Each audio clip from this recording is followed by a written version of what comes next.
DMS was getting on him so hard, boy. It says, these are they which follow the Lamb whithersoever he goeth. These were redeemed from among men, being the first fruits unto the Most High and to the Lamb.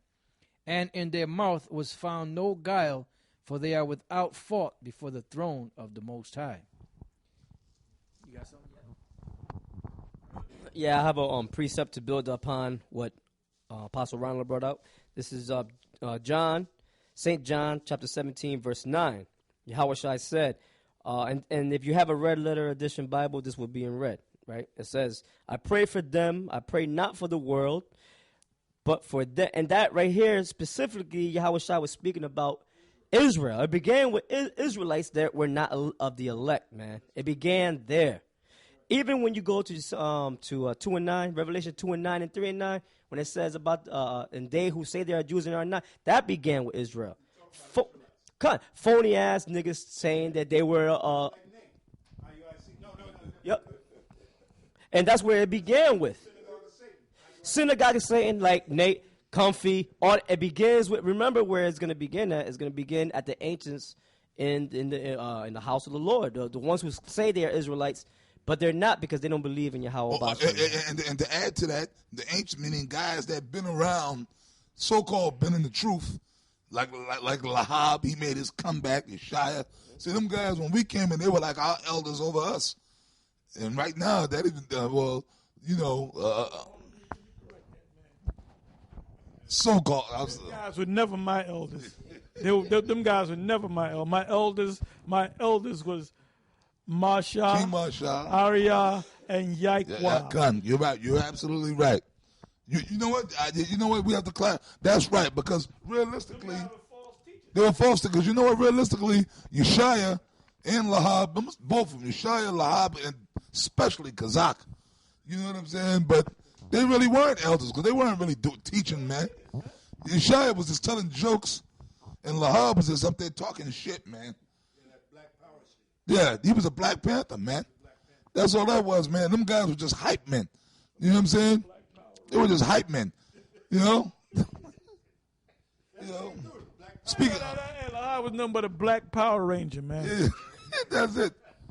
Yeah, that's all he was, man. He was just pretty much mimicking Huey Newton and Bobby Seale and these guys. With a scriptural twist to it. With a scriptural twist. Yeah. Well, like Nate, going back into Nate, man. Like I said, I wasn't thinking about getting on Nate, but thanks to you, Zika, man. Yeah. And, man, Nate took what he learned from the church, because he did go to the church.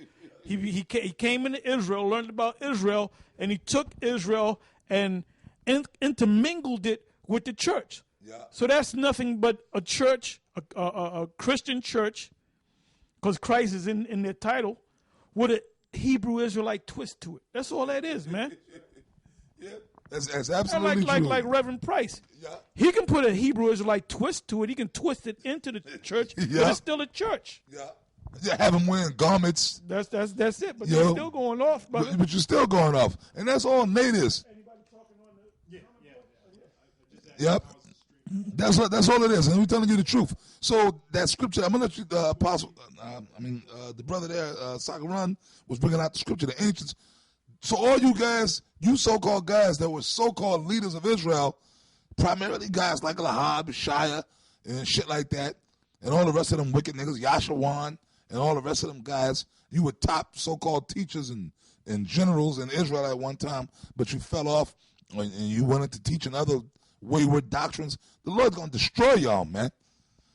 I mean, we're going to destroy you. We're going to kill you, man. That's what's going to happen to you, man. And right now, Ariah, we call him High Priest Ariah, he's up in that crowd right now too, in Shah. Unless the Most High, until the Most High get them out of that. Because Ariah, he's standing up there talking about the Comforter, the document, thank God. You understand what I'm saying? The Most High could kill Ariah for that, man. You know, you're up there talking about this fat black niggas, the Comforter, man. The God said, and then Ariah's endorsing this guy. Oh, well, you know what I heard? All kind of people, what do you call that, the Antichrist squad or whatever. I heard a lot of them guys just left. A lot of them guys are just that whole thing, according to what I heard, is just falling apart. Yeah. You know, Yeah. and we ain't seen Harad Gadya, and I think Harad Gadya probably woke up and he split. Because Harad Gadya, nigga, Cool. you all about making. Harad Gadya went looking for the new hustle, man. Yeah, that's all Harad Gadya is, man. Harad Gadya probably split. But remember, we noticed from like last year, the year before, the videos of them that we saw, it was mostly all women. Because a lot of the men just fat black woman, fat black. What is it? Another church, Roman Catholic, black Roman Catholic church. Yep. See, because women are stupid. You women are stupid dildo heads, and you could run anything over on a woman. Yeah, you could run anything over on a woman. That's Job 39:17. Because the Most High have not departed to her wisdom, neither have he given to her understanding. So a woman, you could run any line of bullshit on. You women are not intelligent. Yeah, those men you can run a game. Right. Nate, look at the game that Nate ran on his zombies, man. Yeah, man. Look at the game that Johanna, General Johanna, is running on them guys. Yeah, including Captain my man, Tazariak. Captain Tazariak, man. Captain Tazariak. Yeah, and he running the game on you, man. Yep. Captain Crunch, man. That's what I'm going to call you from now on. Captain Crunch, man. Because you ain't got no sense. You was about as hollow as one of them Captain Crunch puffs, man. You still following General Johanna, man. And the Lord is going to kill General Johanna. Yahweh Bashem Yahushua going to kill General Johanna, man. Okay? That's what he going to do. Just like he going to kill you too, Zika, man. Because we know for a fact that you ain't no man of the Lord, man. You ain't no man of the Lord. You are not a man of the Lord. Okay? None of you. And the other idiots that kind of roll with you, that big watermelon head, Steve Murdoch, he serves no purpose, man. That dude is he's just out there, man. He's just a watermelon head zombie, man. You know what I'm saying? He don't know if he's coming or going. You know what I'm saying? So the Lord gonna get all you guys. The adultery man, Zabak. You still talking about we done never connected the Israelite. We ain't gonna deal with it. Like Apostle Tahar said a minute ago. That's wicked, man. Cornelius, yeah, we gotta push that more. Wait a minute, man. Hey, let your yay be yay or your nay be nay. You can't straddle the fence when it comes to them scriptures, man. That's right. Look, man, that was a heavy point. We're going to push that. Cornelius wasn't just the Israelite. He was of the elect. You got to start pushing that. You got to start pushing that. Cornelius is most likely with us right now. And he could be in the New York camp, you know. He could be me. He could be Gabar. He could be he could be any of us, man. He could be from one of the brothers in England. He could be one of the brothers in Texas and Florida and Chi-Town and L.A. and up there in Canada, you know. And you brothers up there in Canada, Toronto, man, let us know what's going on up there, man, because we've been, looking at the alternative news, and basically you guys are starting to experience some hyperinflation, you know. Go to Google and punch in, as Dick Gregory would say, punch in Canadian hyperinflation. The money system is also. Then a steak, a regular steak that you get for $5-6, it's $40, man. $37, $38, That's man. actually $40. $40 Canadian dollars, man. Yeah, your brothers got to contact. Yeah. Your brothers got to contact us and let us know because we care about our flock. To let us know what's going on up there, man. Yeah. And we're going to keep in contact with him. Con. Matter of fact, you be one of the main guys keep in contact with him and find out what's going on there, man. Do videos on this, man. We're living in the signs of the times, so you do that. You don't do a video about King David played a harp. That ain't the time to be talking about King David. I'm not concerned about King David playing the goddamn harp, man. Yeah. All right? Yeah. See, Nate would do a video like that. That sounded like a Nate. Barack did one. Yeah, when he first came, this is the harp. King David played a harp. Yeah, well, like Comfy and them, they had the memorial of the blowing of the trumpets. This is Israel's contribution to the world. Then they started showing pictures of horns. Blow your horns, Israel. They had women blowing the horns now. Where's that in the scriptures? That's not in the scriptures, man. I shouldn't say that too loud because Nate might do a video. Look, see, you had a woman that blew the trumpet. Because Nate does that, man. He sits down at night scheming, man. How can I get to her and them guys? He told us he watches all of our videos. That's how much it's worth. It's half of what the dollar's worth. Yeah, so they're experiencing hyperinflation because the Canadian dollar is pretty much only worth half of what it used to be worth. Like right now, you can convert a U.S. dollar into 1.4376, which is about almost $1.50 for $1 U.S. dollar to a Canadian dollar. So if you try to convert a Canadian dollar into a U.S. dollar, you got to give 65-70 cents. So about 65-70 cents. So you have to pay about almost $1.50 for $1 U.S. dollar. So if you try to convert a Canadian dollar to U.S. dollar, you're gonna pay at least like about $70 more. 70 cents more, than you would for a regular, U.S. dollar. So that's what's causing that hyperinflation, and you see it in the prices, so because it's the value of the dollar going down. Bring up that article, like when we went there years ago in the early '90s, I went up there. Then I went up there again, maybe 2 years later, and I was trying to explain it to the brothers how the Canadian dollar works. I think it's called a loonie. I think that's the actual name of the dollar, loonie. And I was trying to explain it, and them guys that went up with me when we went up to Canada the second time, they really didn't understand the dollar. I said it was easy. And at that time, if you had 100 American dollars or Federal Reserve notes, you would get back approximately $135, almost $140, and it would go up $1, maybe go down 50 cents. So I explained it to them guys, but at one time, maybe going back maybe 3-4 years ago, the Canadian dollar was equal to the so-called American dollar. So now it's going back to the way it was back in the day. So now this is the best time. If you're going on looking to go vacation, the best place to go is to goddamn Canada, man. Because your dollar goes a long way. All right. This is on Before It's News. It says this is Before It's News. And then it says it says Canadians panic as food prices soar on collapsing currency. This is dated Wednesday, January 13, 2016. It says it was just yesterday when we documented the continuing sliding in the loonie. The loonie, yep.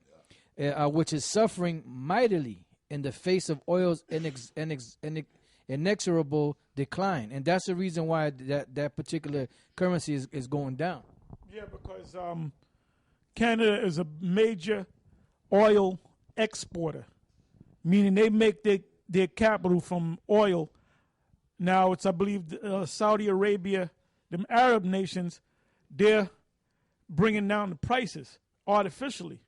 So what that does is it destroys the monetary value of these different countries like Venezuela, Canada, because they rely on that oil. They rely on people to pay $3 and something. So now that it's under $2, they have to sell at a cheaper price. So that oil, that one thing, oil, is destroying a lot of these countries' economy. And then that's all part of the scriptures. Yeah, Dubai too was another one. They were thriving when the gas prices were like almost $4. They were thriving, but then as soon as it started going down, they started suffering. That's why they had to stop a lot of those projects that they had going on in that country. It says, as regular readers are no doubt acutely aware, Canada is struggling through a dramatic economic adjustment, especially in Alberta, the heart of the country's oil patch. Amid the ongoing crude carnage, the province has seen soaring property crime, rising food bank usage, and, sadly, elevated suicide rates. So people are killing themselves. As Albertans struggled, and that's coming to America. That's why that's a major piece of news. Why isn't CNN talking about it? Why isn't Don Lemon doing a special on it, man? You know? Yeah, they covered that storm.